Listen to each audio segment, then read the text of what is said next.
Kecamatan Pangandaran, Kabupaten Pangandaran, merasa kecewa dengan pernyataan Bapak Mendagri bahwa kami adalah bukan ASN, kami tidak diakui sebagai pegawai negara karena kami tidak mendapat THR dan gaji ke-13 untuk menghadapi Hari Raya Idul Fitri ini. Jelas kami sangat kecewa karena kami berseragam sama, jam kerja kami sama, kewajiban juga kami disamakan dengan ASN dan sebagainya, akan tetapi hak kami itu tidak disamakan. Malahan hak kami tidak sama dengan ASN ataupun dengan P3K ataupun dengan aparatur PNS dan yang lainnya. Untuk itu kami menanggalkan baju kami, baju yang sehari-hari menjadi kebanggaan kami. Dari rumah kami pakai ke kantor di sini untuk mengabdi kepada negara ini, kami tanggalkan hari ini. Sebelum ada kepastian status kami dan hak kami yang sama, kami akan tetap menanggalkan baju ini dan kami tidak akan memakai baju ini untuk demi kesejahteraan kita sebagai kepala desa dan Warahmatullahi wabarakatuh. Sahabat-sahabatku, tadi cuplikan dari video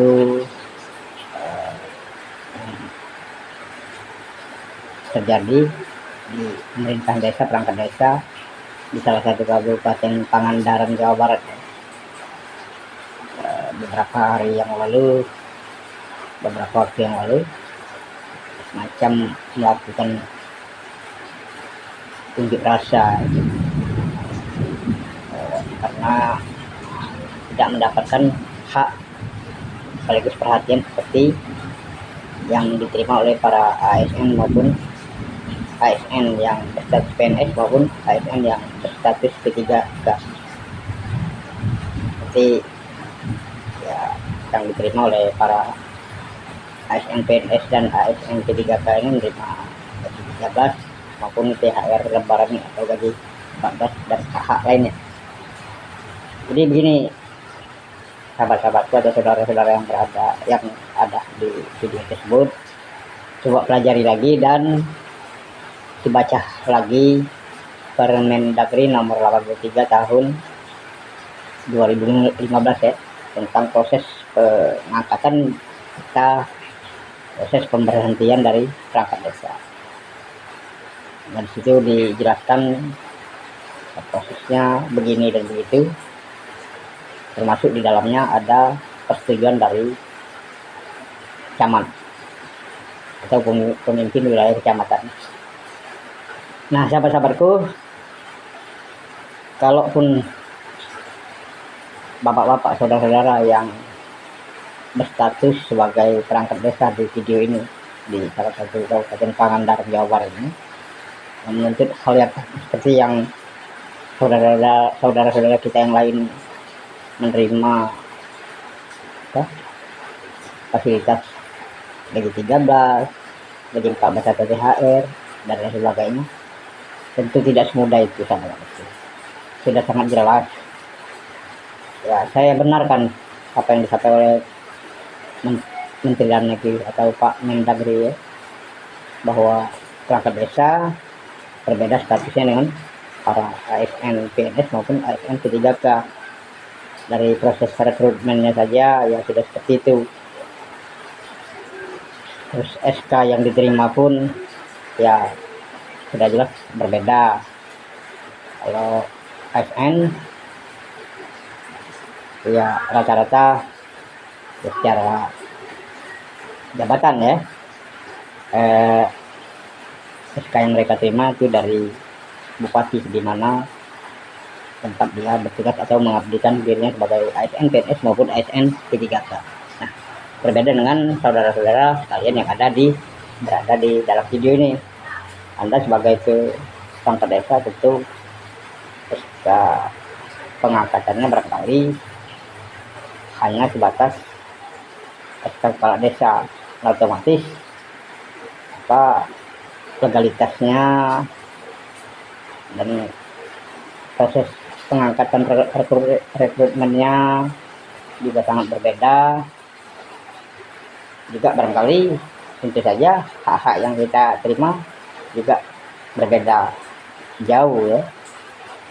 Itu Dan harus kita sadari juga, saudara-saudara sebagai perangkat desa tentu lebih kepada sebagai pejabat atau perangkat pemerintahan desa yang berdasarkan suatu atau periode tertentu yang mungkin selama 5 tahun atau 6 tahun atau 8 tahun yang sekarang katanya konon jabatan pemerintah kepala desa itu sudah disetujui selama 8 tahun ya. Nah, jadi selama itu pula kalaupun kinerja saudara-saudara baik atau terbilang bagus di mata kepala desa, maka selama jabatan kepala desa tersebut, maka jasa atau pengabdian Anda sebagai perangkat desa akan terus dipakai selama waktu tersebut. Cuman andaikan sebaliknya, kerja Anda diragukan atau tidak bersesuaian dengan apa yang diinginkan oleh kepala desa, tentu akan terjadi masalah-masalah yang berujung pada pemberhentian atau teguran atau sanksi administratif lainnya. Nah, jadi itu sahabat batu. Kalaupun saudara-saudaraku yang berada di video ini sebagai perangkat desa menuntut seperti apa hak-hak yang diterima oleh ASN, PNS maupun ASN P3K, ya gimana nanti saudara-saudara sudah menghabiskan masa jabatannya berbarengan dengan kepala desa yang memimpin di desanya masing-masing. Tentu nanti ya akan terjadi tumpang tindih. Saudara-saudara masa jabatannya sudah habis, terus gimana dengan gaji 13 atau gaji 14, THR dan lain sebagainya itu. Ya, tentu akan terjadi kebingungan penataannya.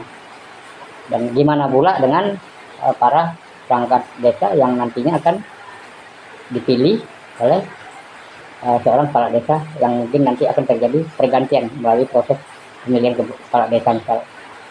Tentu akan semakin ruwet dan membuat kita pusing tujuh keliling memikirkan. Nah, jadi itu sahabat-sahabatku, harus kita sadari bahwa ya yang namanya perangkat desa itu ya lebih kepada pemerintahan desa yang bertugas dan mengabdikan diri menjabat sebagai pemerintah perangkat desanya atau pemerintah desanya selama seorang kepala desa itu melaksanakan tugasnya atau menjabat sesuai dengan proses pemilihan kepala desa yang diatur sesuai dengan waktu yang sudah ditentukan oleh pemerintah. Demikian sahabat-sahabatku, saya tidak bermaksud pada video ini untuk melemahkan atau merendahkan apa yang menjadi tujuan baik Anda semua, cuman paling tidak itu harus dipahami. Dan ya dengan segala bentuk persoalan yang dihadapi bangsa ini, ya coba mari kita bersama-sama untuk saling menyadari bahwa tidak mungkin semua persoalan yang ada harus kita bebankan kepada pemerintah pusat. Jadi kuncinya adalah keikhlasan, sikap istiqomah dalam melaksanakan tugas yang sudah kita laksanakan masing-masing.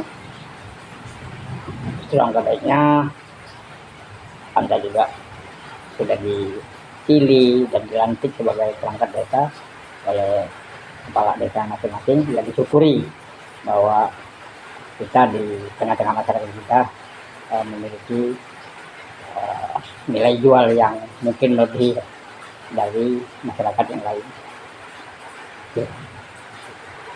Mengenai ulasan saya atau komentar saya, respon saya terhadap video saudara-saudara yang sempat saya tonton di TikTok. Demikian saja. Ada salah-salah kata saya mohon maaf. Kepada Allah saya mohon ampun. Wabillahi taufiq wal hidayah. Wassalamualaikum warahmatullahi wabarakatuh.